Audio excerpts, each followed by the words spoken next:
Listen to what this person has to say about Canada.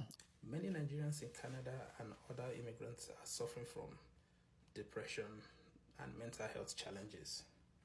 And this is not just me saying it. Statistics Canada puts the figure at about 52%. To make it even worse, availability of care is a challenge. The healthcare in Canada is not as good as people think. It takes you months and months to get to even see a doctor, you know. Anyway, so the reason for some of these health challenges is not far fetched. Let me place the scenario for you. You come to Canada with high expectations, you sell your property, you borrow money, you come into Canada expecting that things will be better.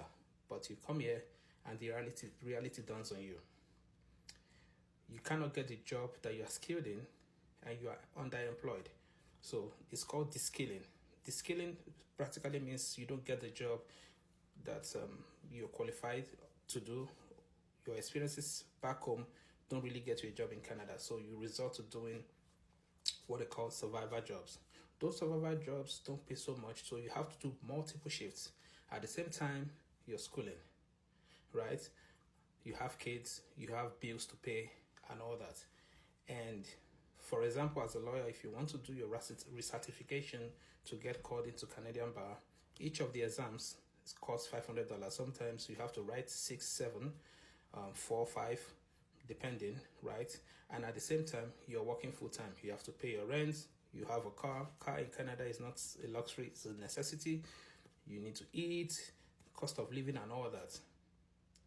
So it becomes cumbersome and becomes a task. And because you're doing multiple shifts, you begin to lose a lot of sleep. You don't get rest. You begin to think. People back home expect money, mental health, depressed thinking. Did I make the right decision? You start asking yourself, did you make the right decision? But some people, because they don't have what to go back to, they continue to forge ahead and forge ahead. And that's how people stay here 10, 15 years and nothing else to show for it.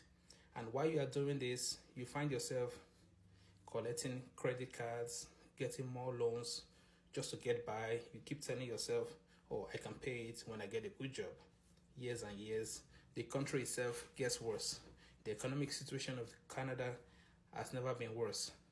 So when you do a cumulative assessment of this, you begin to realize that it's not what you expected. What you met on ground is totally different from what you were told.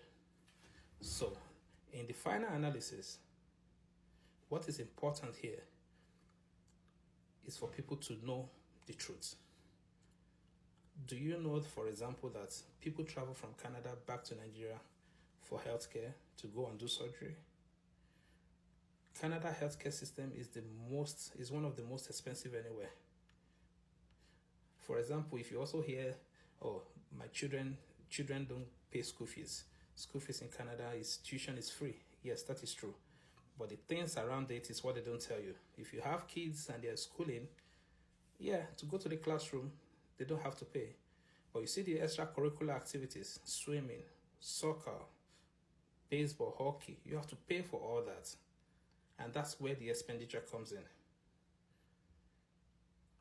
I keep saying this, if you have the money to finance a trip to relocate to Canada, then you don't need to come because that money is enough to keep you home. People in Canada, Nigerians in Canada, many of them will tell you that they had a better living condition in Nigeria than when they came to Canada. Many are even healthier. Since they came to Canada, they've become sick and sicker. People back home are actually healthier than those in Canada. And the reason is because of all these things that I've mentioned: lack of sleep, mental health challenges, depression, thinking, unhappiness, regret, So, after all this, people have willpower. People are going to make their decisions. After hearing most of these facts, you still want to come to Canada. Oh, well and good. Nobody has the power to stop anybody from coming to Canada as long as IRCC gives you visa and PR.